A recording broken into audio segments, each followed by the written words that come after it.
আমি এই মুহূর্তে আছি কিন্তু রাজধানীর শাহবাগ মোড়ে।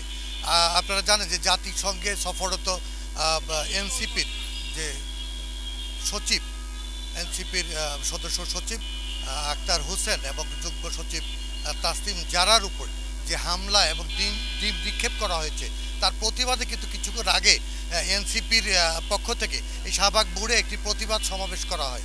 এই সমাবেশে যুগ্ম মহাসচিব শিশির আহমেদ এবং আমানুল্লাহ তারা তাদের প্রতিবাদ সমাবেশে জানালেন যে এই যে মার্কিন দূতাবাসে যে আওয়ামী লীগের ফেসিস্ট যারা কর্মরত আছে তাদেরকে শাস্তির আওতায় আনতে হবে এবং তাদের যে নির্বাচনী প্রতীক যেটি তারা নির্বাচন কমিশনে দাবি করেছেন শাপলা, সেই শাপলার প্রতীক তাদেরকে দিতে হবে। এটি কিন্তু তাদের আজকে যে দাবির মধ্যে ছিল একটি সবচেয়ে বক্তব্যের মধ্যে সবার বক্তব্য ছিল আসলে এই দুইটি বিষয় তারা চাচ্ছেন এবং আওয়ামী লীগকে আজীবনের জন্য নিষিদ্ধ করার দাবিটি কিন্তু বক্তাদের মুখ থেকে এসেছে।